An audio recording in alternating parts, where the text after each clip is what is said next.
What's up, all you beautiful black, white, brown, and yellow people out there?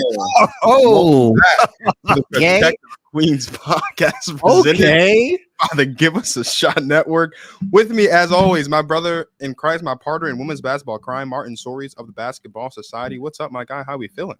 Man, doing great. Another day out here in the wild, in the jungle. You know, if anyone out there is watching or listening, if you think you want to do content creation for a living or for a career, or even just on the side as a freelancer, just having fun and trying to create opportunities, if you ever, or if you have a young person who says they want to do this stuff, just send them right over to me and I will quickly, deliberately make sure that, well, I'll ask the same question I always ask people when they tell me, are you sure this is the life you want?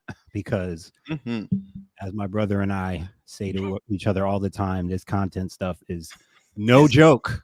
It is never ending. I'm recording videos while trying to get on a video, while FaceTime recording someone else trying to record me video. I mean, it's just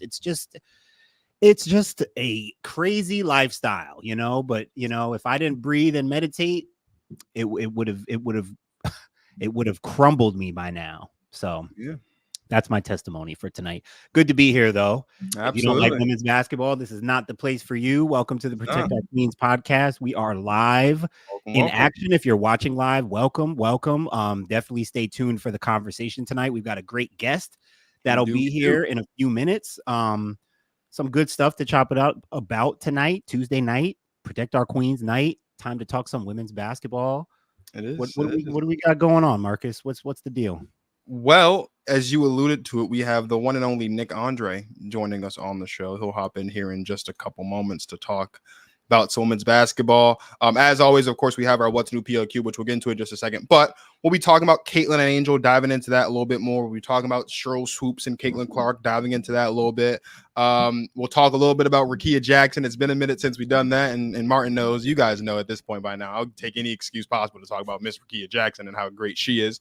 We'll talk a bit about A'ja Wilson, and then at the very end of the show, we will also reveal, just like we did last week, who will be joining us on the show next week. Because remember, people, we are 9 days away from 1 year of Protect Our Queens, and we are 2 weeks away from the 1 year show. And I don't want to give away too much, Martin, but you know, we got some special stuff going on for that 2 week show, man. And I'm ready to run through a brick wall. I'll tell you that much right now. I'm ready to run through a brick wall, man. I can't wait for you guys to see what we have in store for that 1 year show. It is going to be a doozy, an absolute doozy. Well said, my friend. Well said. Yeah, high energy. Something really a few really exciting things we have in store for the 1 year show on 9/17, 2 weeks from tonight.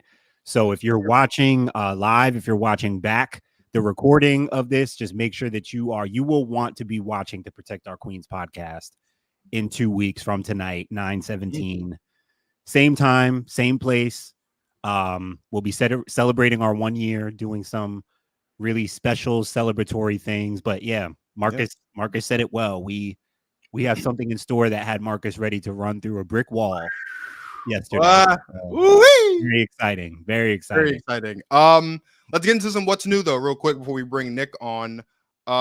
Anything in the world, I mean, obviously there's a lot of things in the world of women's basketball that catches our eye, but anything aside from what we're talking about tonight that caught your eye that you want to just shed some light on real quick before we jump into going on? Yeah, I just one thing that I'll point out that you know, continues to reveal new developments. That's also very exciting in the world of women's basketball. The Unrivaled League, started by Breanna Stewart and Nafisa Collier, starting up next year. They keep announcing and rolling out the roster, the players that are participating in the Unrivaled League, and it just feels like they've got all the hitters, man. I mean, they keep doing this reveal on their page and on social and stuff, and every time it's just like a new hitter. De'Erica Hamby and Marina Mabry, Satu Sabally is locked in. And as of today, you already mentioned her name and we're going to talk about her, but Rickea Jackson is locked in. I mean, bro, Angel Reese,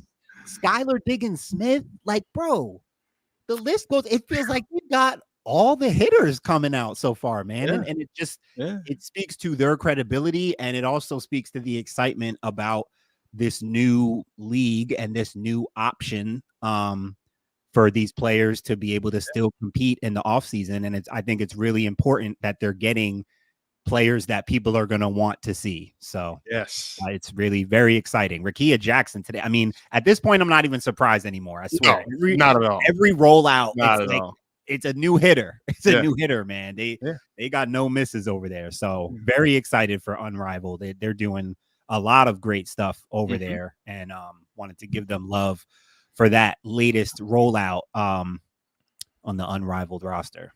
Absolutely, man. It's gonna be, bro. Like you said, all hits, no misses over there on Unrivaled. Can't wait to figure out what that schedule is looking like. I might need to take a trip down to Miami. We might need to take a trip. Just reminded me. That's not a might. That's not a might. That is a will. I've never been to Miami, and this is a great reason to go. So, boy, take a trip down there. You guys know me, man. Martin, you know me. I'm a numbers guy, and around this time of the year, records get broken, history gets rewritten. We're getting to the last couple weeks of the season, so just wanted to share some light on a couple players. Again, just on that theme, Rickea Jackson, 400 points. She's the fourth rookie in Sparks history to reach 400 points. Candace Parker did it in her rookie season. Nneka Ogwumike did it in her rookie season. And, of course, Lisa Leslie did it in her rookie season as well. So Rickea Jackson joining some all-time greats up there in L.A. Arike Ogunbowale on, I think it was Sunday, hit 9 3-pointers, and that tied the all-time single game record for 3-pointers made in a single game, 9 of them.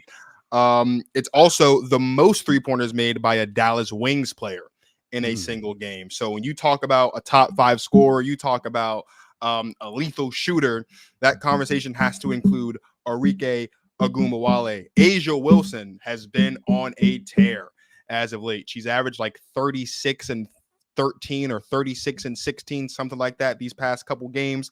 Just rocking out with the white t-shirt, the sweatpants, and the slides. She had 41 points against the Mercury on Sunday.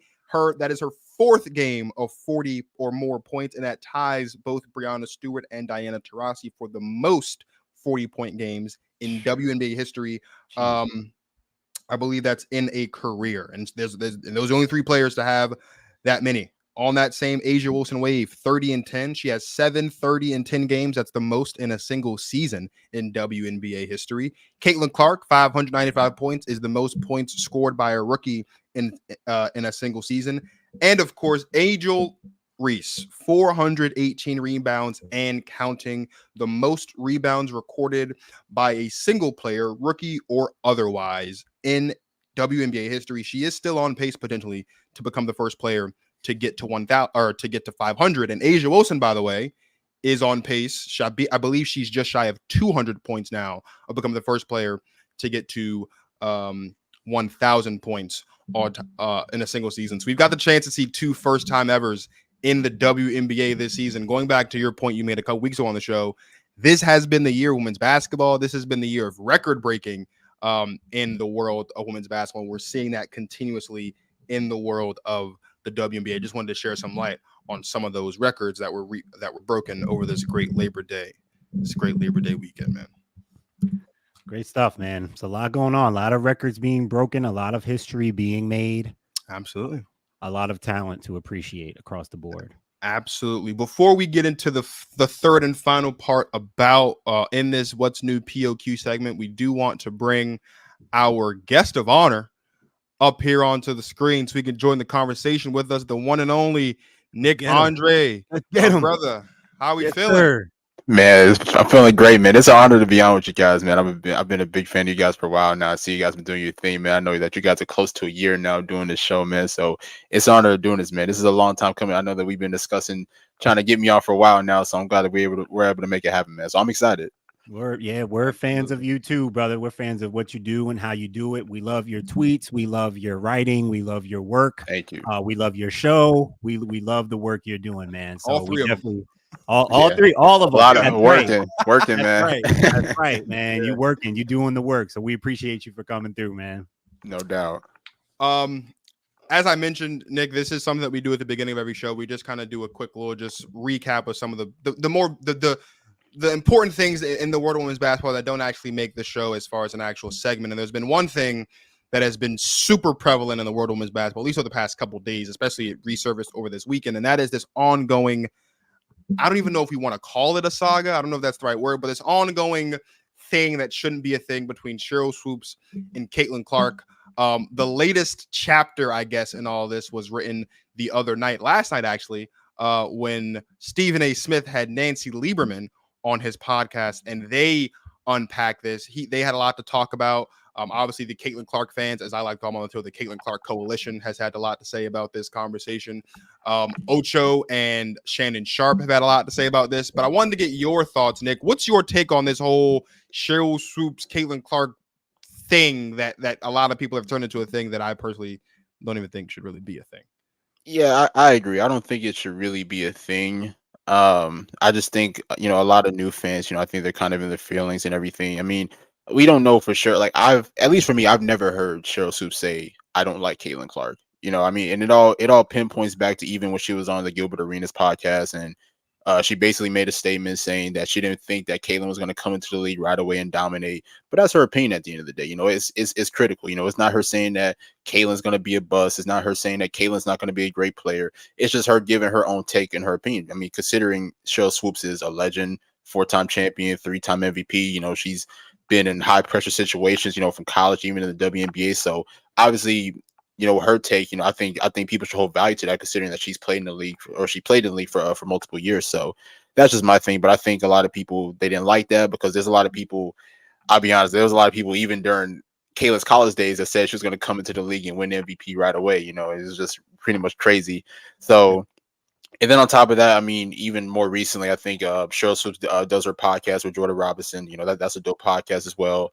And I guess they talked about the fever. I didn't listen to the episode like as a whole, but yeah, I know there was a segment where they were talking about the fever, and I think she gave flowers to like players like Aaliyah Boston, Lexi Hall, Kelsey Mitchell. All three of those players are doing their thing. And I guess fans got upset because she didn't mention Caitlin for whatever reason. At the end of the day, I don't think it's hate coming from Sheryl Swoopes towards Caitlin Clark, honestly. I mean, and I've even heard Sheryl Swoopes actually give Caitlin her props, numerous times. But I think what it is that I think everybody just wants her to believe that Caitlin's the best player in the league, I guess, per se, and she's not really buying into it. But to me, I don't think it comes from hate, honestly. I just think that Cheryl's giving her opinion. She has a right to give her opinion. If people don't like it, then, they don't have to hear talk basketball. It's pretty much what it is. So I did want to, because I was trying to find where I saw this, because I was briefly skimming through Twitter, and was there something out there that reported why? Because the most recent thing was this broadcast the other day, right, when Indiana played in Dallas, Mm-hmm. and Cheryl was not on the broadcast. I can't remember where I saw, I can't credit it, but I saw someone tweet that Cheryl took herself off the broadcast for a personal reason. Yeah. Like, it sounded like she had a scheduling conflict or something. Like, I didn't see the exact thing, but I haven't seen enough people like clarifying what actually happened. Everyone's just running with this thing that she was taken off the broadcast. But I heard that she took herself off the broadcast. Sure. I've seen different reasons. I've seen some people say, well, she took herself off because she'd been getting so much traffic from these Caitlin people that she just didn't feel like dealing with it. Some people obviously assume that she took herself off because she just didn't want to talk about Caitlin in real time and give her praise. But again, I'm sorry, I don't have the exact thing to reference, but I remember skimming and seeing someone say that through a source, someone said that Cheryl had to, like, it's like she couldn't go to work that day. She had something else, or she, like, I don't know what it was or how important it was, but that's just something I didn't know if anyone else saw that, because I was trying to get down to the reasoning of why she wasn't on the broadcast. Yeah, I didn't see that in particular, but honestly, whatever reason why she wasn't on the broadcast, I mean, it's probably something that's really personal to her. I don't think it's anybody's business, honestly, per se. So I mean, that's just my 2 cents on it. I don't think people need to go too far with it. I mean, I get it, considering there's been this ongoing saga between Cheryl and Caitlin, and then of course the Fever rolling to town to play against Dallas. So of course that narrative already starts there. But at the end of the day, I don't think the reason why was because to avoid Caitlin or to avoid covering the Fever. I just think it could be another reason. Who knows? I mean, my opinion on this, and it's something that I thought about specifically as it relates to like Cheryl's comments on her show with Jordan is because it's a conversation that Martin and I have all the time when we're putting together Protect Our Queens. Like we want to talk about the things that are important and the things that are relevant, but like, we don't want to talk about the same people all the time. Exactly. You know what I mean? And so in the conversation about the Indiana Fever, and we posted a clip of Martin about this from 2 months ago today on our Instagram, like there are other people in Indiana on this roster that deserve credit for the growth that this team has shown, not just from a season to season basis comparative to last season, but on a night by night, month by month basis. Like the team that we're seeing right now is not the same team that we saw before the All-Star break and the Olympic break. And that has to do with the work that these other players like a Kelsey Mitchell and an Aaliyah Boston and an Alyssa Smith, and maybe even to a lesser degree, Alexi Hull put in during that time to come back and put forth the body of work that they've been putting forth, not just to be better players and better teammates, but to put themselves in a position to make the playoffs and have a winning record for the first time since 2016. And so as someone that like has been doing this for a little over 4 years now, as someone that knows what it takes to put a show together, like we don't always want to give credit to Caitlin Clark. That doesn't mean Caitlin Clark doesn't deserve credit, but there are other players that deserve credit as well. Kelsey Mitchell had 36 points on Sunday in their win versus the Wings, right? We've seen Aaliyah Boston. I saw a thing earlier today.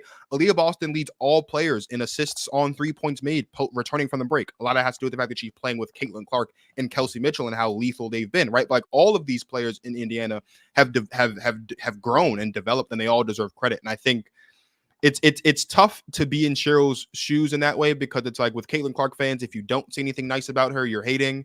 If you say things nice about her, but you don't say enough nice things about her, you're also hating. It's like one of those very uncomfortable catch-22 situations. And so if I'm Cheryl Swoops, like, again, the reason doesn't matter, but I probably too would like just keep quiet on Caitlin Clark, because it's obvious now that there's nothing Cheryl Swoops can say, positive or not, that's going to appease the Caitlin Clark fans. And this all stems back to that episode on Gil's Arena that you're talking about, Nick, where she inaccurately and unintentionally discuss Caitlin's stats. It's hard to keep up with who has what eligibility years and all this stuff. And people make it seem like Cheryl did that on purpose, trying to mislead. That's a type of mistake.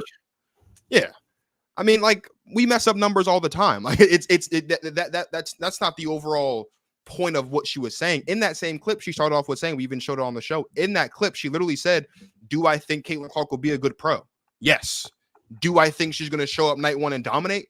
No. And I think people took, again, that, misportrayal of her numbers and like ran with that as hate. I don't know why this is a thing. I mean, I know why this is a thing. This is a thing because Caitlin Clark fans treat Caitlin Clark like she's God or something. But like, it's really not that serious. And it's unfortunate that a legend of the game is being ridiculed every time she opens her mouth and just does her job, because that's all she's doing. She's just doing her job. Exactly. And honestly, I think she always gives good analysis. I mean, of course, if you ask me, I think Cheryl Swoops definitely one of the greatest players in WNBA history, but I think she's also a really great analyst as well. I love hearing, her inside of the game and everything. So, like I said, I just think that it's crazy. And I mean, it's like you said, I think Caitlin fans are just a little outrageous per se. I mean, even for me on social media, I go through it all the time. I could tweet something like, for instance, like for most of the year, I was saying that Angel Reese was Rookie of the Year. And I had like thousands of people, coming in my mentions, mad at me, and DMing me, upset at me because I didn't pick Caitlin. And I was like, I never dissed Caitlin, but just because I picked Angel to win Rookie of the Year, I thought Caitlin was having a great rookie season as well. But I thought Angel's impact was just slightly better. But at the end of the day, I guess when you don't always have Caitlin number one, it's just you're gonna get ridiculed and everything. Yeah, and I also think not to it goes back to Diana specifically, Diana Taurasi, but other legends and vets where people have this thing where it's like they just are convinced that these older or retired players, if they don't speak a certain way about Caitlin Clark, it just automatically means that they're bitter, that they're jealous because she's bigger than they were, or she's making more money than they were, or the fact that she's bringing more popularity to the league than they ever did. Like, people just assume that means that they don't like the girl, or that they're bitter, or that they're jealous. And on the Diana front, Diana was sending a message. Diana was doing something that Diana and talks the way that she always does, and that's common for vets and people to send a message to younger players. It's like you gotta discern some of these things. You gotta be able to, I just think there's too much assuming And you guys said it best. Like, if you're not praising Caitlyn to the utmost and calling her the savior of the WNBA, then you're just deemed a hater. And I think about like, I was thinking about someone like Shaq, who spends a lot of time like criticizing big men, like specifically like the time with Dwight Howard, like when he would really go at Dwight, and he would have to say like, listen, I'm talking this way because I want him to do well. I expect great things from him. But, Right. he was even labeled like a hater. People like, I think there's just like that common thing of like, people think that the old school doesn't respect or appreciate the new school. And I think sometimes there can be like a divide. And I think sometimes there can be messages sent, but I really don't ever think that it's that serious, unless, to Nick's point, we just hear someone flat out say, I don't like her. Or I don't like him. Like, I just don't, even if it's just their game. Like, I don't even like her game, like you don't even hear that. So it's about taking it with a grain of salt and not, going overboard with this stuff. Cause that's what people are doing. Yeah. I mean, and it's really just sad just to see what Cheryl has had to go through over these past recent weeks, especially recently, obviously with Stephen A. Smith calling her out, on his podcast. And then of course, like you mentioned, having Nancy Lieberman on the show and them discussing her and Cheryl not really getting along or not seeing eye to eye. Like, it's just crazy to me, man. It's just unfortunate, especially for me. I'm an advocate for Black women, obviously. So to see a Black woman like Cheryl Swoops get attacked like that, nobody really come to her defense is just really insane to me.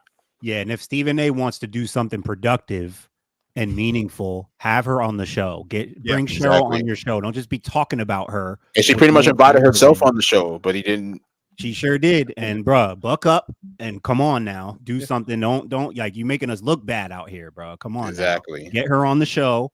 Hash it out. Do what you say you take pride in doing. Because listen, Andrea, Monica, those women, they off Stephen A. now. They done called him out. They off him. So I mean, I'm sure he'll be fine either way. But bruh, I mean, come on now. You think about your mom and your grandmother. Come on. Think about your people, man. Do what's right. Do what's right, bro. Come on now. Last thing I'll say before you move on and hit the intro, get into the show. Chris Williamson yesterday, who we've had on the show, our guy Chris, he tweeted something yesterday that I posted on a story today.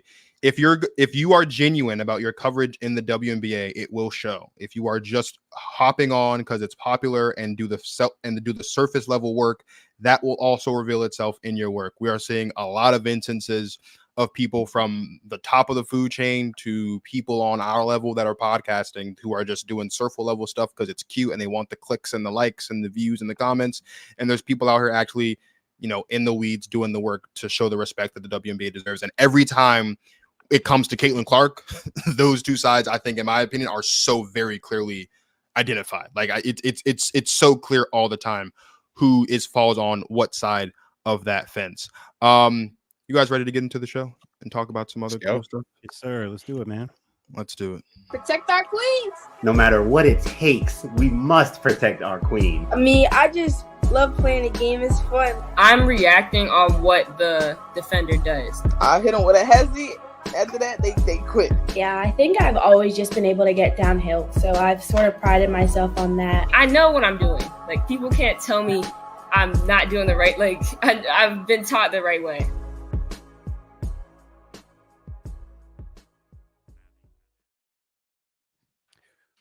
Real quick, Nick, would you be able to, well, I'm sure you could do this, but give us one name or face that you recognized in our intro. You recognize any of those girls?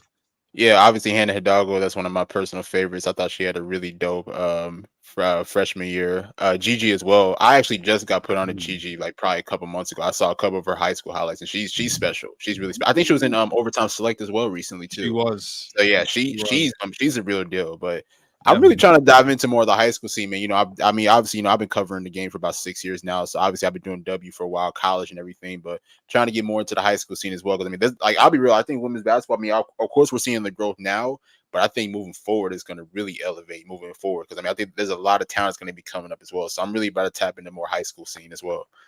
That's dope, man. That's dope. And real quick, Marcus, before we start, Nick, what got you into women's basketball? Honestly, I'll say this. I just remember because I mean, obviously, I was a big NBA fan. Me and my dad, we used to watch NBA all the time. Obviously, being younger, watching a lot of matchups like obviously MJ, Kobe, LeBron, and everything. And I just remember there was one summer where I was out of school, and obviously it was off season for an NBA. And I just remember at the time they were showing WNBA games on NBA TV. So I was like, okay, cool, I'm going to watch. So the first player that I watched, and this is why I will always give her flowers, because this is the woman that put me on to women's basketball, and that's Cabby Pondexter. This was at the time she was playing for the New York Liberty, and I just remember watching her. I was like, man, she's a bucket, scoring from 3-point line to mid range and everything. And then after that, I just pretty much fell in love with it, which is crazy too, because at that time, I just remember watching the game and just looking at the stands, and it was like there was barely anybody in the stands. So now seeing like where it came from back then to now, where you see sold out arenas and everything, is just really dope. But I just remember watching Cappy and just being able to do my research. So I started studying on the Comets, winning 4 straight titles with Cheryl Swoop, Cynthia Cooper, Tina Thompson. Then of course the Detroit Shock with Deanna Nolan or whoever, and the rest of the players on that team, even the Lynx, with Maya Moore, Simone Augustus, Sylvia Fowles, and everything. So that's pretty much my thing. That was pretty much my introduction to women's basketball. Was pretty much watching Cappy Pondexter early on, and then of course, me doing my studies after that. It's crazy to think too, though, because I remember even at that time, I would sit down and watch WNBA games, and all my friends would just kind of clown me for it, just pretty much, make fun of me for doing it. But I was like, yo, I really love the game, and I think that they play the game the right way. So, I've been on the W for a long time now. I haven't stopped in. Wow. Yeah. Yeah, that is interesting. Yeah, my friends would kind of clown me a little bit, but it wasn't long before they had to take it seriously because actually, let me see, 2007, my first semester of college, WNBA finals. I had a group of people at my school in one of our dorm rooms watching the WNBA finals, Phoenix Mercury against the Detroit Shock. Mm-hmm. And the reason why I had everybody watching is because I got to tell them that Cappy Pondexter is my big sister. So it is no coincidence that you are here tonight, my brother. And Cappy, I like that. Put you on because Cappy's my big sister, dog. That's my sister. She helped raise me. She taught me how to drive. One of the best players I've ever seen, ever been around. That's my girl, man. Met her when she went to Rutgers. I'm from New Jersey. She was here, went to college here. So Cappy's a big reason why I'm here as well. That's Absolutely. What's up, man. Yeah. Nah, that's what's up. That's big love. Such a heartfelt moment here in Protect Our Queens. You gotta love the sentiment. The alignments, the synchronicities are always flowing here, man. Yes, sir. You have got to love it. So the Caitlin Clark has her fandom.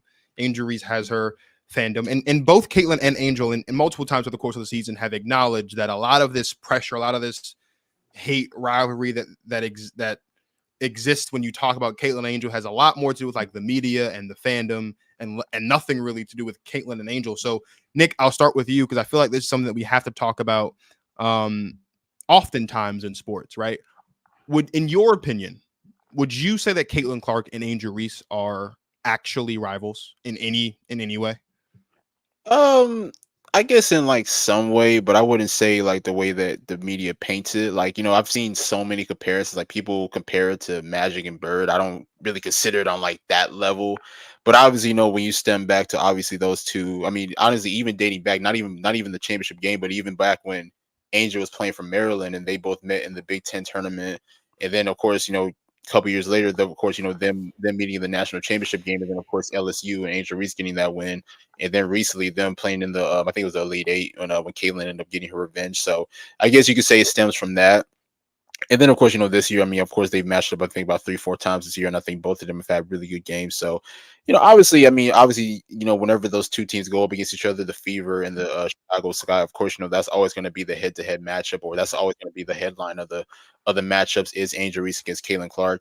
But I don't know if they're really rivals, honestly. I mean, I guess not to that magnitude, but I'll just say this. I mean, both of them are really exceptional players, and I've loved to see both of them grow over the past couple of years. I think Caitlin has grown tremendously since she stepped foot in the league. Same thing with Angel Reese. I just really hate that, people like to paint them against each other, because I think I've seen both of them in interviews. They both given each other tremendous respect for their games and everything. And I know that some people may like Caitlin, some people might like Angel, but people got to also understand that, they're both two different positions. And I think both of them do things or provide things for their team that the other can't. Like, for instance, like Caitlin is a point guard for the team for Indiana. So she's a great flow general, a great passer, a great scorer. And then, of course, you look at Angel Reese on the other side. I mean, of course, she can score the ball as well, but she's a tremendous rebounder, leading the league in rebounding.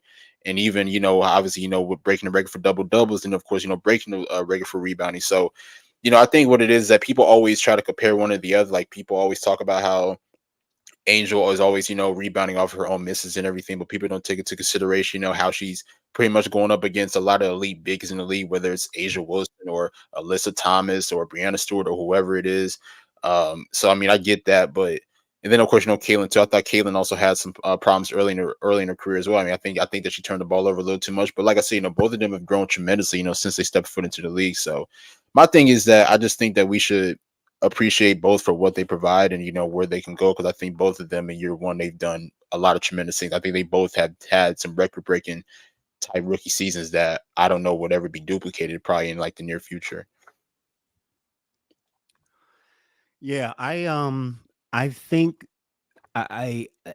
it's really interesting seeing the evolution of I think particularly Angel, because I think, when you look at like Angel, they were both dominant in college, but I think Angel has a little more to figure out while she's had dominant moments and while she's had a historic rookie year. You watch her and you can't help but get this sense that there is more for her to work on. Same could be said of Caitlin, especially early on, but I think just the kind of basketball that Caitlin plays, and the way she's developed has come to fruition a little stronger and a little quicker than Angel. And I think that ultimately it's going to become more of a compliment than people might realize to Angel, that people keep putting them side by side and trying to create this rivalry. Because what keeps happening, Nick, is that the Caitlin fans, and I kind of said this to Marcus last week, just kind of trying to level with these Caitlin fans a little bit, and not even just Caitlin fans, but just people in general who are looking from afar and looking at Caitlin and looking at Angel and asking certain questions. Because I to a degree, I do understand how, because people have asked me, they're like, people want to know what makes Angel, what makes Angel a star or comparable to the star of Caitlin Clark. And there are some answers to that. Angel has popularity. Angel has been dominant. Angel won a national championship against Caitlin. I mean, she has things on her resume, but just in terms of the style of play, I think people can be a little bit somewhat understandably confused about how I can watch Caitlin do the things that Caitlin does, and then I watch Angel Reese. Now, people take it too far and say all she can do is rebound.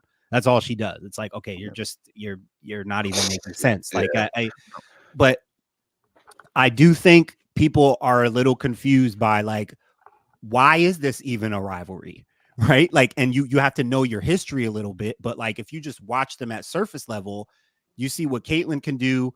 Angel is clearly an impactful player on the floor, but I think to like the naked eye, people have struggled with like, okay, I know that Caitlin and Angel, there's like this rivalry that most of us in the media have created, like we said, but then people watch and they're like, well, like, it's like I've said before, like, it seems like Caitlin's rival should be someone like Sabrina, right? Or Angel's rival, she should be going at people like Jonquel Jones or Asia, or, like people at their position, their style. Yeah. I mean, that would make it make a little more sense. But I think about how like, ultimately it's going to become a compliment for Angel, and she's going to continue to get better just like Caitlin. But the more people try to compare her or try to talk about who's better or who's a bigger star or whatever, you're really only propping up Angel more, because you're having to talk about her more, because she won't let y'all stop talking about her, because she keeps coming out, performing, playing hard. Look, she may not be, I love how one person put it, if people want Angel to start scoring a lot more layups that she keeps rebounding her own misses, she keeps scoring. Guess what, bro? Her average is going to be like 22 and 17. Yeah. And then what are y'all going to say? Like, bro, exactly. she starts finishing those baskets, she's going to average like 25 and 10. And then it'll be it.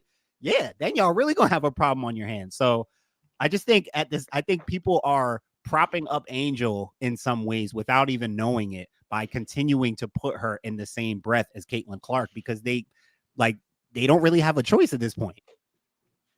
So I agree. There's a comment in here that was dropped that I want to respond to because it's the exact opposite of the point I've been trying to make for the past couple weeks. Here it is. So this person says in response to you, Martin, when you were saying like it's okay to like both, his response is, why though? That's sports. We do it with men. When you hit a certain level, there is no like them both. That's whack. I think this comment 100% paints the perfect picture of what the issue is and why people think that there's a rivalry between Caitlin Clark and Angel Reese. Caitlin Clark, as Nick said, is a point guard. Her skill set's completely different than what Angel Reese's skill set is. This isn't a scenario where you're comparing a point guard to a point guard or a big to a big, where for the most part they are going to be assessed and measured of their greatness by the same things. There are things that Angel Reese is expected to do at her position, and she does those things well. She's an exceptional rebounder. Not only is she an exceptional rebounder, and I talked about this on the show months ago, Angel Reese in 2022 led the country at LSU in rebounds. She did it again in 2023. It's 2024. It's her rookie season, and she's the best rebounder in the WNBA today, statistically. That's what she does. She's also a great defender. No one wants to talk about that because it doesn't fit the narrative that Angel Reese is only good at one thing. But I saw something earlier today where when Angel Reese is the primary defender on ball handlers, she's holding shooters like 31% from three, 36% from the field, 38% from the paint. So say what you want about her only rebounding her own shots, which again, like me and Martin talk about this very early on in our relationship. I didn't really play much organized basketball, but last I checked, if a shot is missed, you don't just stand there and watch it fall to the ground, even if it's your miss or not. You grab the ball. So someone else get it, or someone else is going to get it. That's one thing I picked up watching basketball is the ball's not going through the hole. Someone needs to grab it and put it up in there. So, and even beyond that, Angel Reese has 418 rebounds. Like 50, 60 of them are off her own misses. It's 13%. If you take away those rebounds, she's still second behind A'ja Wilson in rebounding. So like it's really not that much of a difference. So to say that you can't like them both or liking them both is whack is essentially the issue. Like we don't have to live in a world where it's one or the other. It's black or white. And I don't mean black or white like race. I mean black or white like just figuratively. Like we don't have to just be definitively on one side or the other. We can appreciate who Caitlin Clark is as a player and what she brings to the floor the same way that we could and should appreciate who Angel Reese is and what she brings to the floor. The same way we show love to A'ja Wilson and Stewie, the same way we show love to the Aces and the Liberty, the same way we've shown love over the course of their careers to LeBron and Steph. Like we can do that. It doesn't have to be, oh, well, they're on the pros now, so I got to pick a side. I mean, a couple months ago, Angel Reese and Camila Cardoso were at each other's throats in the SEC. Now they're on the same team and everyone loves them together because it fits. Like it doesn't have to be a this or that, one side or the other. You can and you should appreciate both of them, not just because their popularity off the floor has done so much for the game of women's basketball, but because as rookies, they are rewriting the history books. Like their names are forever etched in women's basketball history in their rookie season. And they're doing things that, as Nick mentioned earlier, it's going to be a while before we see anyone, potentially rookie or not, rewrite the history that they're setting in their rookie seasons. And we should want to appreciate and acknowledge and give both of them their flowers for that. It's not whack. It doesn't have to be one or the other. You should and could love and appreciate both of them. I love watching Caitlin Clark play, and I love watching Angel Reese play. It's very easy for me. I actually love watching both of them play. I will speak as a Kobe fan. I missed out on many years of not getting to fully appreciate LeBron James because we had a Kobe versus LeBron war going on, and no bone in my body could speak publicly in a positive fashion about LeBron. I have since been reformed. My guy tragically passed away, and so that, somewhat inspired me to drop any ounce of hate I have for anybody else playing basketball. I love everybody now, and honestly, it's way better. It's way better to just appreciate everybody. I'm not gonna lie, I love it here. Right, and that's the thing too, because it's like if you're a real basketball fan, then like you're gonna appreciate what both of these players bring to the table. And the thing about it is that there's nothing wrong with having a preference either. Like you may prefer Caitlin's play style over Angel's play style, or you may prefer Angel's play style over Caitlin's play style. But just because you prefer that player over the other doesn't mean that you have to hate the player. It's like I say, I think that both of them bring a different dynamic to the table that definitely fits for their team. And I think Angel doesn't really get a lot of credit either because people talk about the rebounding, but the one thing that I've always loved and respected about Angel is that Angel's a true competitor. So it's not like she's gonna do things that is not going to be shown in the box score. Like hell, even this year, I've seen her, take on defensive assignments. I've seen her die for those balls, trying to, try to keep possessions. Angel's going to do whatever is necessary to keep that team afloat and help that team win. And I think that that's something that doesn't really get her credit. Of course, there are flaws in her game that she has to work on. I've been on record saying I think that offensively she can get better as far as a low post score. She could probably add a 15-footer to her game, but you can't deny, the other attributes that she brings to the table. And it's part of the reason why Chicago is an 8 seed right now, because Chicago was supposed to be a rebuilding team, especially after losing Kalia Copper last year, going to Phoenix. Right. Nobody really had Chicago really being in playoff contention, but they've been one of the top 8 seeds in the league. And one of the big parts of that is Angel Reese. So I think people need to take that into consideration. And I'm glad you brought that up, Nick, the point about the teams, because that's been another thing that a lot of people have used in the argument between Caitlin and Angel. And we see right here in this comment, she don't get credit referring to Angel because you're not winning with her being the best player on the team. Caitlin is that right now. We have to remember the Chicago Sky traded away their best player this offseason and literally smashed the rebuild button hard. Where Angel Reese and the Chicago Sky is right now is not comparable to where Caitlin Clark and the Indiana Fever are right now, because Caitlin Clark was added to an Indiana core that had been built for a while, had been playing for a while. Not just the core, number 1 pick last year. Right, number 1 pick last year, the year before. Pick the year before. Like, this is the 3rd year of a rebuild. The Chicago Sky are in year 1 of theirs. So even on a level, if you want to bring it to team success, if we're being completely honest, like Nick said, for Angel Reese in Chicago and the Chicago Sky to be the 8th seed in year 1 of a rebuild and potentially make the playoffs, to me at least, that's more impressive to be in that positioning in year 1 of a rebuild than for Caitlin Clark in the Indiana Fever to be the 6th seed or 5th or 6th seed right now in year 3 of rebuild, considering all the talent that they've been bringing in over the past couple of years. That makes sense that they should be in this position. It makes sense that they should be in a position to be competing for a playoff spot comfortably because of how far along they've been rebuilding. Are there still things they need to work on? Yeah. I'm not the biggest Christy Sides fan. I'm not going to sit here and act like I am. I think there's a lot of things that she does that makes me wish I could rip out the very little hair I do have. But that's a part of the growth process, right? Using where Chicago is and their lack of winning and comparing, Indiana, who just got to 500 for the first time this season 2 days ago or 3 days ago. You can't compare it. They're in 2 completely different spots in their franchise as far as what they're looking to do as well. Yeah. And going back to Nick's point, because it reminds me of something I mentioned. It's an aesthetic thing, I really feel. Like, you make a great point, Nick, about styles of play. And I think this is where us as men who enjoy watching women's basketball, a lot of men out here who are getting used to watching high-level women's basketball, I think there is a thing with aesthetic here, because I think Caitlin is such an easy aesthetic for new fans to get on board with, because she can shoot it, she can handle it, she just gives you that Steph Curry feel. And I think a lot of fans, Nick, are getting used to seeing a workhorse type of player like Angel. That style of play, I don't think resonates with a lot of fans. I think basketball fans, we love to see deep threes, fancy passes, smooth play like that. It's just aesthetically more pleasing to the eye. For those of us who have been watching, who love the game, who appreciate different facets of the game, and who've been watching the women's game for a long time, we know that workhorse, rebound the ball, bigs have been the identity of the W forever. And so I think a lot of people are still getting used to, and Angel, she's different from Rebecca Brunson. She's different from Sylvia Fowles. Like, Angel is kind of an acquired taste. Like, you kind of have to watch her and figure out what you're even watching, because she's still so raw, but she's so impactful and her motor is so high. So I argued, Nick, I said a couple weeks ago, I said it can be entertaining to watch her rebound the ball. Watching her go up and get those rebounds and watching her second jump and how she battles and that competitive spirit.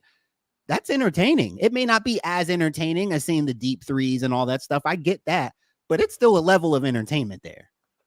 Exactly. And people have to consider this as well. Like, this is the bigs league. So for Angel, she has to be exposed. Like, you hell, her first 2 games were against the Dallas Wings. So she had to go up against the likes of Natasha Howard. She had to go up against Kalani Brown and Tierra McCowan. And then she had to go up against Stewie, then Alyssa Thomas, and then later Asia Wilson, and then Afisa Collier. So this is a bigs league. So she's early on in her career is being exposed to a lot of these high level bigs who are making an impact in the league in some form or fashion. So that's not always easy either. People have to take that into consideration. And as far as your point, Martin, as far as her rebound in the basketball, I love it too, honestly. I mean, especially her battling underneath the basket. People always talk about, oh, she's rebounding her own misses, but people also got to understand is like, you can't give up on a possession either, though. You know what I'm saying? Like, if you have an opportunity to get the basketball again, then you should go get it. You know what I'm saying? You should never give up at all. So people need to consider that as well. So, and on top of that, honestly, like, I think people are expecting Angel to already be the finished product of herself, and it's like she's only in year 1 of her career, and she's already shown flashes of what she can be. I've been on record saying she's a very underrated ball handler. I don't think that we've seen a lot of that. I mean, we've seen a little bit of it this year. She's also knocked down a couple threes this year. She's also stepped out and knocked down mid-range shots. So she's very raw in her game, and she definitely has that potential to get better. So I know that people may not be happy with what they see right now, but honestly, I think people just need to give it time and just allow her to grow and allow her to get accustomed to the league, because people also got to consider this as well. It's like these players are coming straight to the league, straight from college. Like, you know, like for instance, Caitlin played in the national championship game, probably a little over a month later, she's playing her first professional game. So that's not an easy adjustment to go through as well. So people just have to give these young players time to just grow and develop into the game instead of just expecting them to be a finished product right now. A week and a half was the time from the final buzzer of that Final Four game and when her name was called at the WNBA draft. Oh yeah, that's true. Yeah, a week and a half. It was a very, very quick turnaround. I'm going to give a quick hot take to finish this. And I'm giving some thought to this. I'm going to stand on it. I truly feel like with the right development and continued evolution, give her 3 to 5 years. I'll give it 5. I'll give it 5. Angel could be as good, if not better, than Asia Wilson. I can see that. With that motor, I think it's ridiculous to say that. Her mindset and mentality.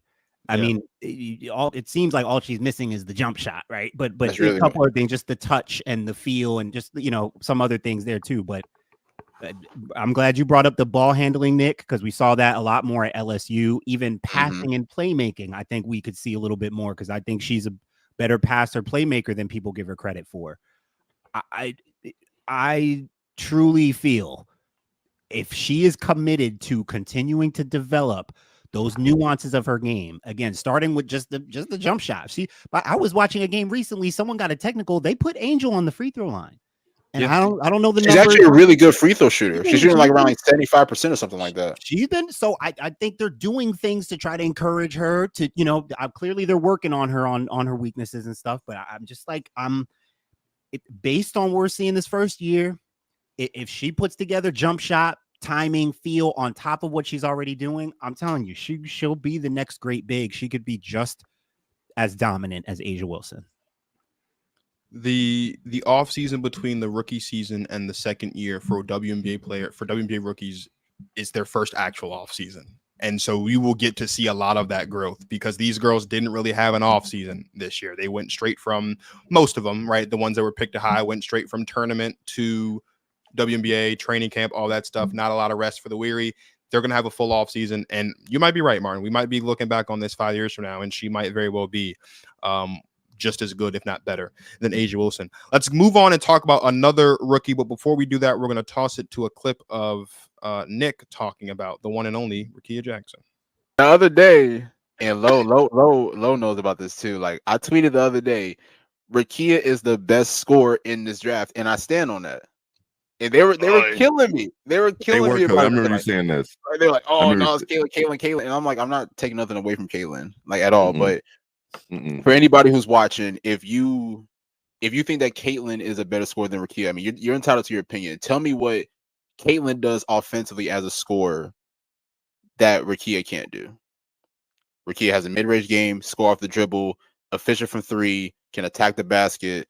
Rakia is a natural born scorer.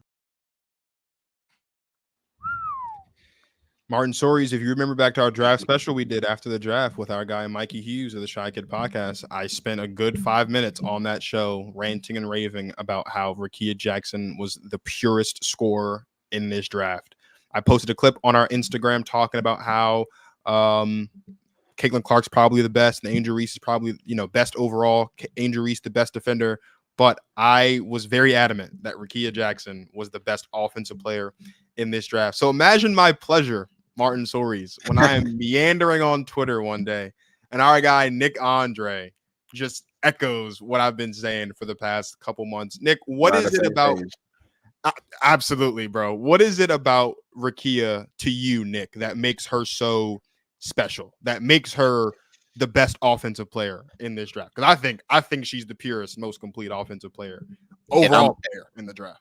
Yeah, and I'm right there with you. I mean, this is something that, and it's crazy too, because even though, at the beginning of the year, I actually picked Angel to win Rookie of the Year, since then, I definitely believe that Kayla's probably going to run away with it. But my personal favorite player in this draft was Rakia Jackson. And I just remember even watching her as a freshman at Mississippi State and just watching how the game was just coming so easy for her. And I was just thinking to myself, like, man, she's going to be special moving forward. And then, of course, her making that transition to Tennessee, being one of the best scorers in the SEC at that time. And then now, seeing what she's able to do now. And I can say this now, because obviously for people who have been watching the Sparks all year, Rakia for like the first portion of the season was coming off the bench, wasn't really getting a lot of opportunity. Then Kurt Miller later on put her in the starting lineup, but it's still, she still wasn't really utilized as an offensive force. But now we're seeing it more recently.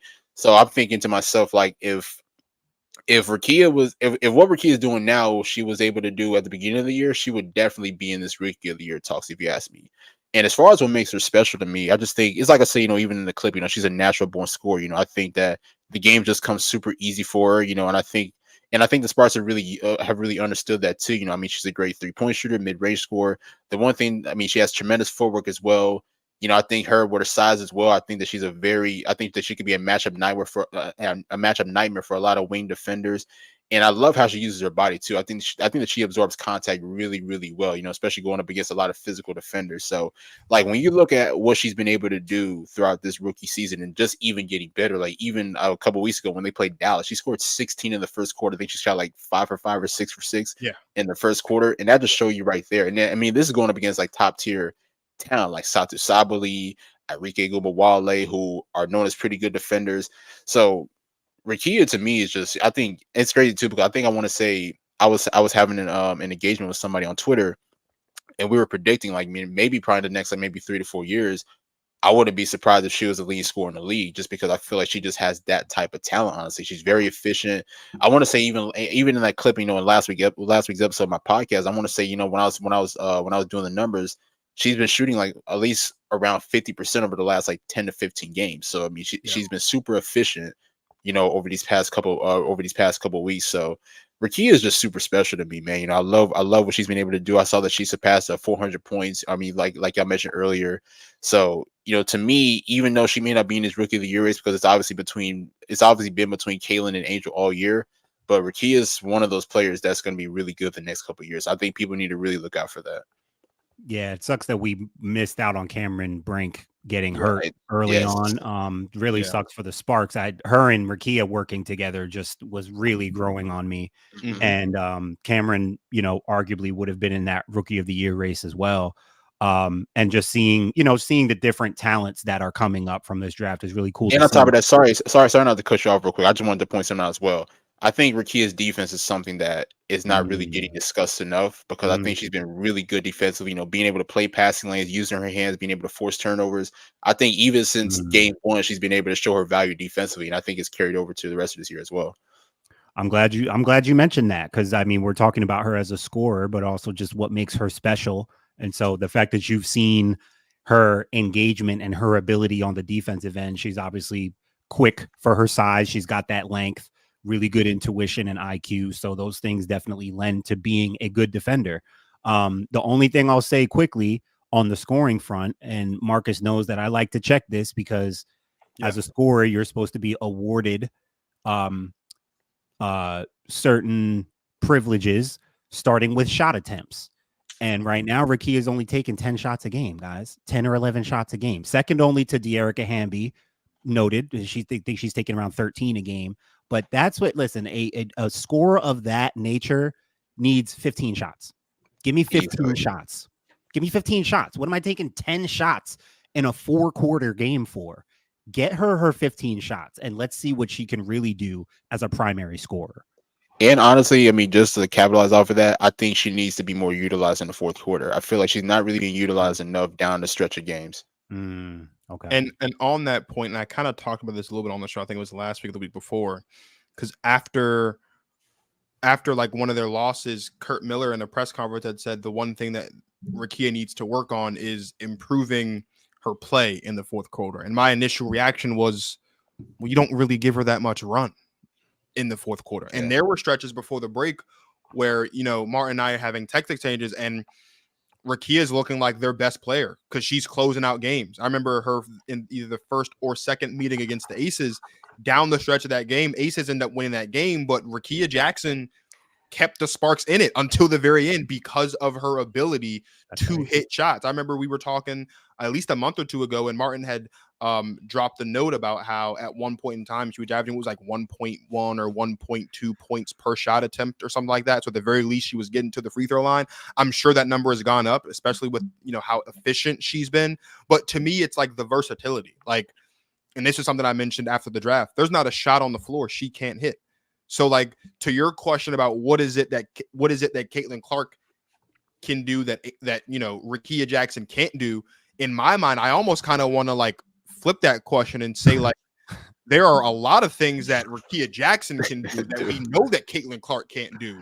So why are we even having this conversation about, is Caitlin Clark the best offensive player? If you want to say Caitlin Clark's the more explosive offensive player because of the, you know, the long three ball and just, you know, the show that goes with that, I won't argue that with you. But again, we're talking about being able to affect the game on all three levels, in the paint, at the mid-range, from three, being able to shoot off the dribble, catch and shoot at any spot on the court. Like, there's not an offensive player from this draft class that is better or more complete than Rakia Jackson. And I've been screaming that from the rooftops from the moment she, like, literally, Martin and I went to New York for the draft. I came home the next day and I posted a reel that day and just said, yo, Rakia Jackson might be the most complete player in this draft because she can do all of the things. And she's her build and her size is versatile enough where you can put her at the 2 or you can put her at the 3, which gives the Sparks that type of versatility with lineups and how they want to build around her.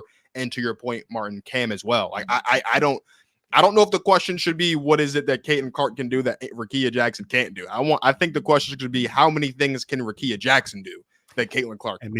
Maybe a little longer list. But the one thing, Nick, though, which is, I think it goes without saying, scoring wise, Caitlin has the deep. I think the deep three ball is the one thing you could say, right? I mean, not to say Rakia can't hit deep threes. I'm sure she can, but we know that that's kind of Caitlin's thing, scoring wise. Now, if you want to go down the list, because Marcus, one thing you just forgot, you listed a lot of great things, but post ups.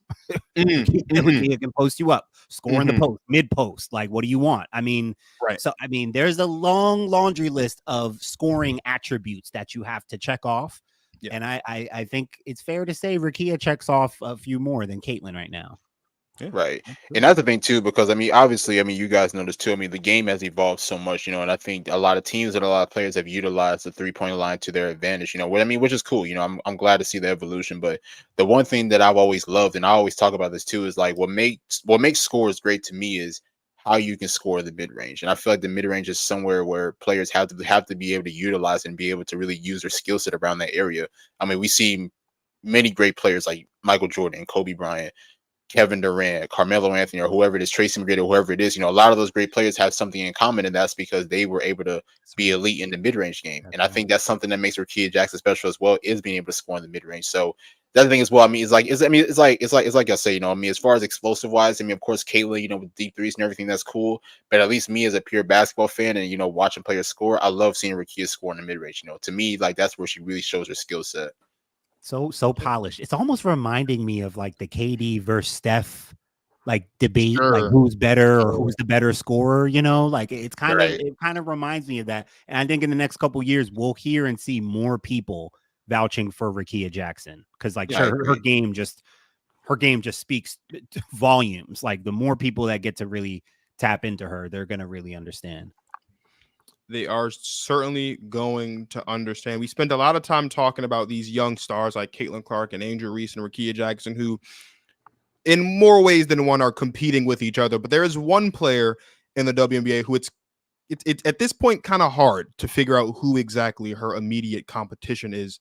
Nick, have we reached the point where A'ja Wilson is her own competition in the WNBA? A'ja Wilson is on a tier by herself, respectfully. And this is not a knock to anybody else. I think there's a lot of other players that are having really great seasons. I mean, I can go on record saying players like Nafisa Collier, she's been great for Minnesota. I think a player that's not really getting talked about enough or not really getting highlighted enough is Kalia Copper and what she's been able to do at Phoenix. There's a lot of other great candidates in the league that could be debatable for MVP. But right now, I mean, I've been on record saying that I think A'ja Wilson is the unanimous MVP. I mean, she's averaging a career high in points, leading the league in scoring. Her rebound is just tremendous. It just seems like A'ja just comes back each season a better version of herself. And it's crazy because I always date back to 2022. I felt like that was like the complete year for her. Coming back, winning the championship, winning the MVP, Defensive Player of the Year, winning gold medal that year with Team USA, with the FIBA. I felt like it couldn't get any better than that. Then she comes back in 2023, a better version of herself. And then, of course, this year, an even better version of herself. And A'ja and it's crazy to think, too, because people don't realize, I mean, she's only 28 years old. So she's just now hitting her the prime of her career. And she's going to have many more years of this dominance as well. I mean, even over the past couple of games, I mean, she had the 42-point game against Dallas last week. And then even this past Sunday had 41-17 against Phoenix. Like, A'ja, at this point, I don't think there's anybody on her level right now. And I think, she gives a lot of opponents a lot of nightmares, just being able to try to contain her, honestly. She's so polished around the mid-range game. It's just crazy, with the footwork and the size, the body control, it's just super exceptional. And then defensively, I mean, obviously, she's a great rim protector, but I think A'ja's also improved on that end as well. I think she's really played the passing lanes a lot better than what she has been over the past couple of years. So that's why she's also my pick for Defensive Player of the Year. But as far as anybody else right now, I think it's tier 1 A'ja, and then everybody else is just pretty much like right below, respectfully. Yeah, I saw someone make the argument, just give her most improved while you're at it. Like, because you make a great point. She really keeps leveling up each year. Yeah. She's added the 3 ball. She's pushing the ball more. Diana Taurasi just flat out said she's unguardable right now. So we can't even stop. She's just, and for Diana Taurasi to say that, exactly. I mean, I know they're Olympic teammates and there's a lot of respect there, but still, they had just played her, and Diana doesn't give stuff up like that often. Nah. This was right after the game. She just conceded, like, dude, we got nothing for her right now, and she's got Brittany Griner on her team. So, I mean, she truly is. She's on another level right now. I mean, I think at this point, A'ja Wilson's competition is the ghosts of the WNBA, the Candace Parkers and the ones who are on the upper echelons at her position. We talked about this a couple months ago on the show. If A'ja Wilson does win the MVP this year, when she wins the MVP this year, if she also wins Defensive Player of the Year, she will become one of 3 people, I think, in the history of the league to have at least 3 of each. Lisa Leslie and Cheryl Swoops and A'ja Wilson. That's the list of players in WNBA history with 3 of each. And when you are putting yourself in a position, I said this a couple weeks ago, when you are on a list where there's 1 or 2 other people on that list with you, you are no longer competing with your peers in the league in real time. You are competing with the all-time greats, and you are climbing the ladder of greatness. Like, I know there's a lot of questions about the Aces right now because they don't look like the team that we thought they were going to look like at this point, chasing a 3-peat. But if they somehow figure it out, if they somehow win a championship, and if A'ja Wilson is Finals MVP, which is she likely will be if they do indeed win that 3rd championship, I don't know how many players you can definitively put ahead of A'ja Wilson on the all-time pantheon of WNBA players. Like, Martin and I have kind of flirted with the idea that she's probably already top 5 now, maybe. She's top 5 to me right now. And that's certainly fair when you look at the resume. But if you couple that with an MVP, a Defensive Player of the Year, the first player to hit 1,000 points, the first player to average at least 25 for a season, there's a lot of firsts we're seeing from A'ja Wilson. She's got to be top 3. Candace, Maya, DT, whoever you want to put up there, A'ja Wilson's name has to be top 3. At that point, you can't definitively say that there's 3 players better than A'ja Wilson in the history of this league. Yeah, and on top of that, I think when it's all said and done, or all said and done, she can be number 1. Absolutely, she's not slowing down. That's unheard of. She won the MVP in 2020. 2 years later, she had the best season of her career and won the MVP again and Defensive Player of the Year. She comes back the next season, has the best season of her career again, gets robbed of another MVP, but wins Defensive Player of the Year. And she comes back this season and she's averaging career highs in what I think like points, rebounds, blocks, steals. Like you said, Nick, like she's just getting better. Every time we think we've seen the best of A'ja Wilson, she comes back the next year and says, "Nah, man, I ain't seen nothing yet." And it's only like it's almost like we want to say like this is the beginning of the prime. Like I thought A'ja Wilson's prime started in 2020. Then 2 years later, she got better. It's like, okay, maybe she's in her prime now. Then last year she got better. Okay, maybe she's in her prime now, but she comes back this year. She's like, I don't even know if we can definitively say that she's in her, if this is really the beginning of her prime right now, because she might come back in 2025 and she might drop 30 a game. She might get even better. Like that's the rate that she's at. I hope Bam Monte don't take all that talent away because we need to keep it in Vegas. But like we are, when it's all said and done, we're gonna get to look back at A'ja Wilson's career and say we got to witness the greatest player of all time. Lace him up. And the crazy thing is, she hasn't missed a basketball game since 2019. That is nuts. I didn't even know that. Game 2019. I saw that stat the other day, and I sent it to Martin, and my jaw dropped. She has not missed a game since the 2019 season. So she's not just getting better and better. She's playing every game on the schedule, including postseason. She hasn't missed a game in 5 years. That's crazy. I didn't know that at all. Bro. That's wicked, bro. When I saw that, I was like, nah, that might be one of the more impressive things out of all of this. As I'm thinking about it, it makes sense. Yeah, I can't recall ever seeing A'ja miss a game. Right? If you think about it, injury or whatever. Like, nah, she out there showing up in the white tee slides. Like she's showing up every game. The last game A'ja Wilson missed was August 3rd, 2019. She's played 208 games since then. 208. For context and reference to the NBA, that's two entire NBA seasons from the beginning of the year until the NBA Finals. That's how many games she's played, essentially. She's played 2 full NBA seasons of basketball, and she keeps getting better. She's not getting hurt. If she is getting hurt, she's playing hurt, and we don't know she's getting hurt, really. And she's still getting better. Even if she's not 100%, it's scary, bro. It's scary time. And on top of it, you got to take into consideration, deep playoff runs, getting to multiple finals. Like, that's crazy. Yeah, we're talking. She played in last year. They played 49 games total. The Aces finished the season 42-7. So they played one game shy of 50 games last year. I think the year before that they were right around there as well because they won the chip again. It's already 40 games this season. Just to start, she's played in all of them.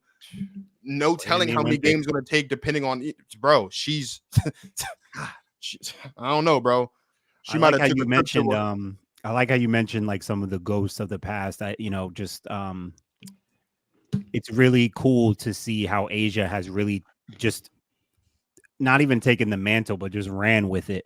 The history of so many great bigs and also the era of versatility and unicorns. Elena Deladon, obviously Stewie, Candace Parker. Like she does come from a long line of these great versatile forwards. And as I mentioned to you at one point, Marcus, what's really impressive to me about A'ja is that she has started to slot change herself position wise, where she's not just a typical power forward. While she does excel in that role, she has slot changed into a little bit of a hybrid post, a little bit of a dual forward at times. She is floating around. I think even Diana Taurasi was quoted that time after the game as saying, like, you guys think that she's a big, we treat her like a guard. Yeah. We play her, we think of her as a guard. Yeah. So she's a guard really, in a big body.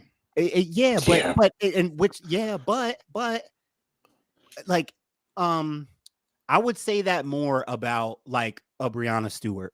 Sure. or an Elena Deladon or Satu Sabali.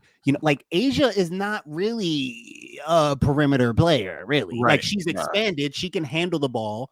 Becky's Right. encouraging her to rebound and push the ball. Like she can handle it.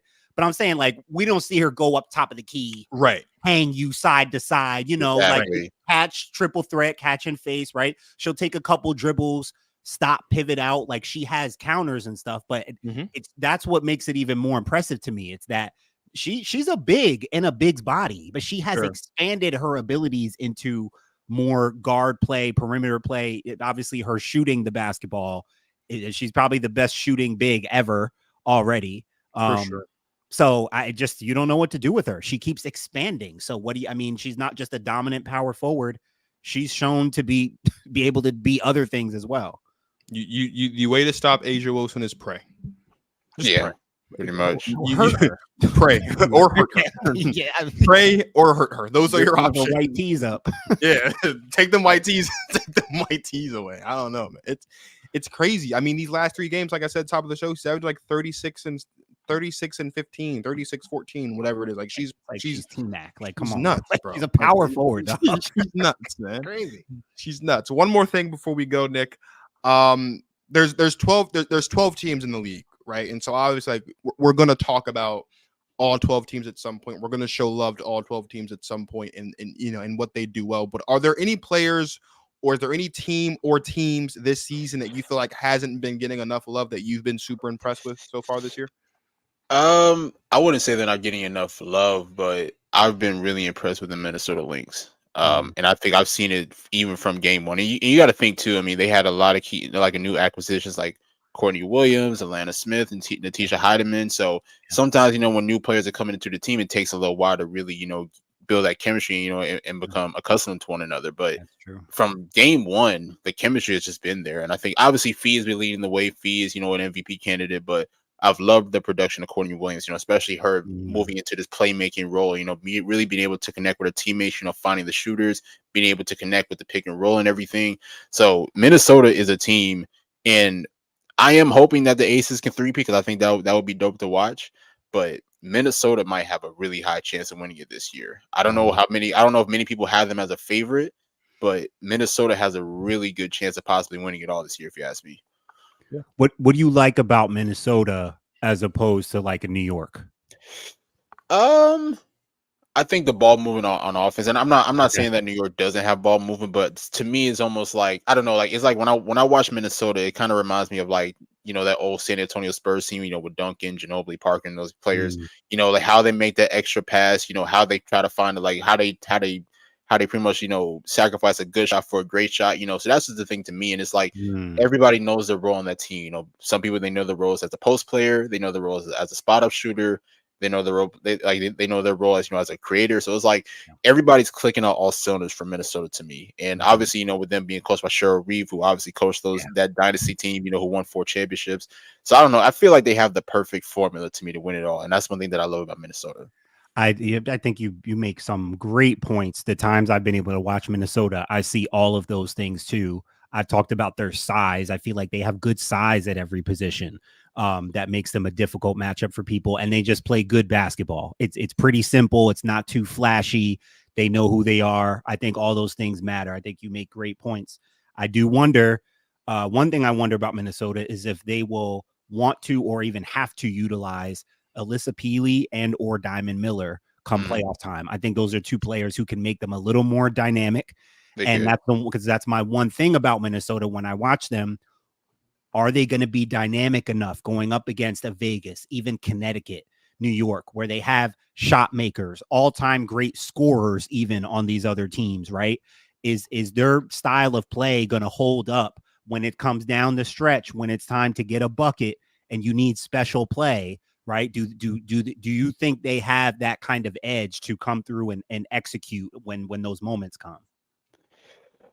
Honestly, I think so. I mean, obviously, like when you look at the other teams, like obviously Vegas, they're 2-time champs. New York, they just got to the finals last year, and they've already had a year with each other with the combination of Stewie, Jonquel, and Sabrina and everything. So they already have that advantage over a team like Minnesota. But it's just something about Minnesota, man, to me, where I just feel like they play the game the right way, to where And look, I'm not saying that I'm actually picking them to win, but I do Bleav that there is a high chance that they can possibly get to the finals and win it this year. I mean, and also, I mean, you got to look at their journey too. I mean, people forget like last year they started out 0-6. Like they lost their first 6 games of the year last year, and then still find a way to make it to the playoffs. You know, Fee had an incredible year as well, and I feel like even this year with all the key acquisitions, you know, they just been able to capitalize off of that, which is crazy to me because even heading to this year, I think I had Minnesota like maybe 6th seed. You know, that was my prediction for them. So to see them where they are now. And just watching the play style, just how they're really able to flourish one another, just amazing to me. So, like I said, I mean, I'm not picking them as my personal favorite, but I do Bleav that there's a high chance that they can make some noise this year in the playoffs. I mean, I went as far on the tiers that we do every so often. I on my tiers. What was it last week? I said that I had the Liberty and the Lynx as my finals matchup for right now. Those two teams have been so clearly head and shoulders above the rest. I had the opportunity. I live in DC, Nick. I'm from DC. I have the opportunity to go cover Mystics games. I covered the Mystics game when the Lynx were here, and it's the first time I actually got to watch Courtney Williams with my own 2 eyes, with my undivided attention. I've watched Lynx games throughout the course of the season, but you know, between being a content creator and being in school, Right. I'm not. It's one eye on the game, one eye on like other stuff. That was the first time I was like watching her play basketball, uninterrupted, undivided. And I texted Martin. I was like, bro, I don't know.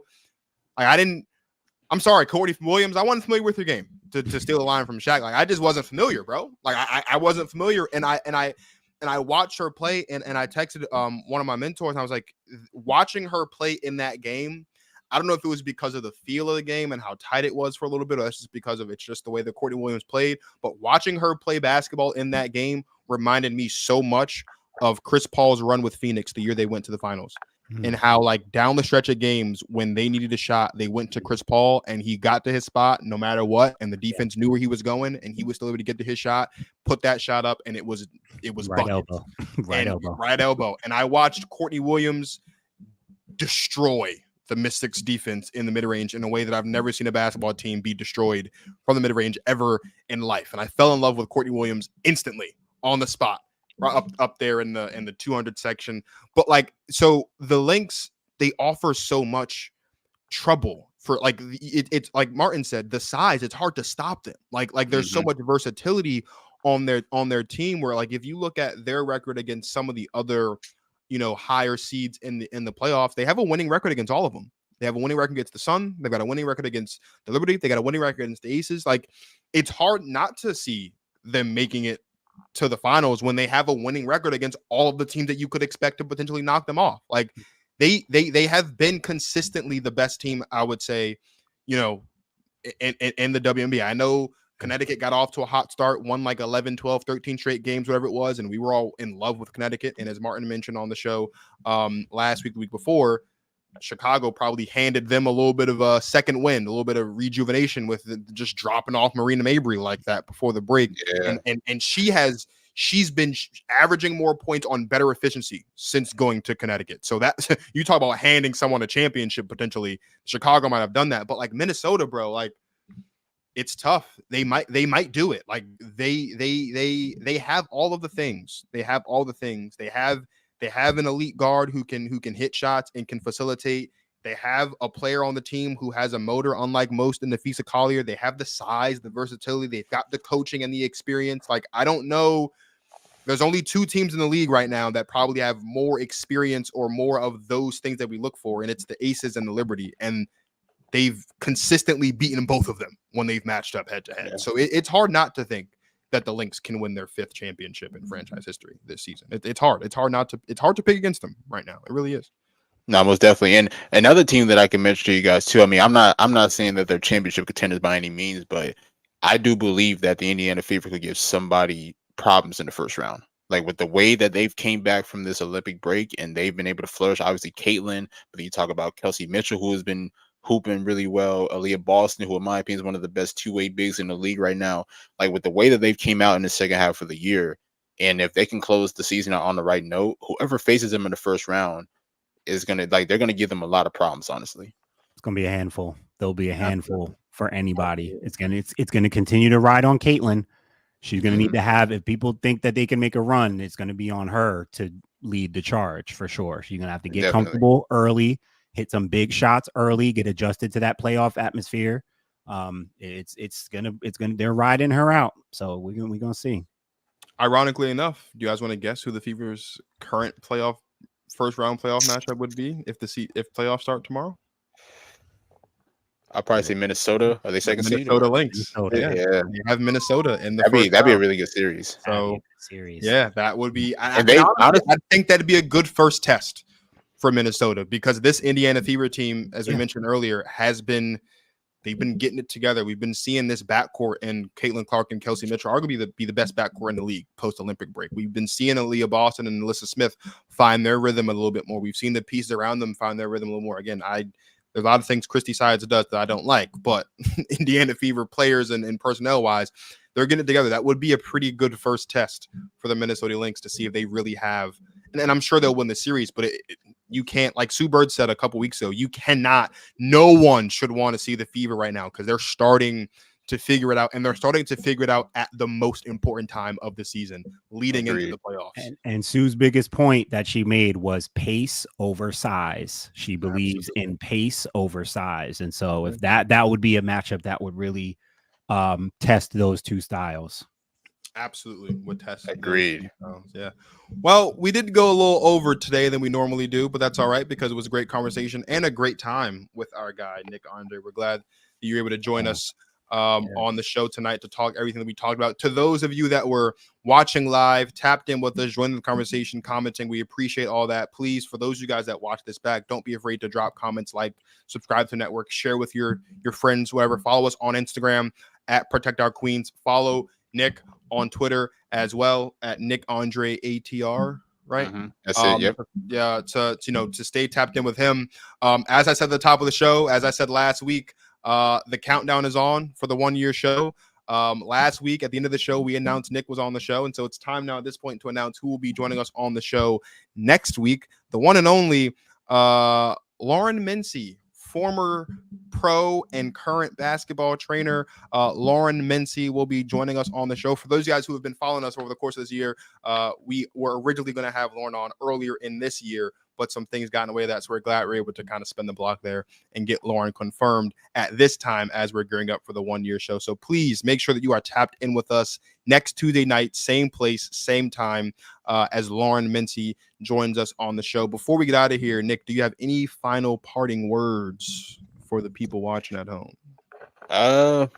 Not much, man. I mean, just follow me on Twitter, X, whatever you want to call it, Nick Andre ATR. You'll see all my content from there, whether there's articles or just video clips or podcasts or whatever it is. Just be able to check me out from there. And also appreciate you guys for bringing me on, man. It's always a pleasure talking women's hoops, man. And whenever you guys need me back on, man, I'm definitely down to join, man. Most definitely. We will need you. So watch out for our Raven.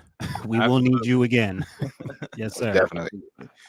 Great conversation, great vibes, great night. Thank you guys again for all that are watching. So for my guys, Nick Andre and Martin Soares of Basketball Society, this is Marcus of the Protect Our Queens podcast signing off. Thank you guys for watching. And as always, you guys enjoy yourselves some women's basketball.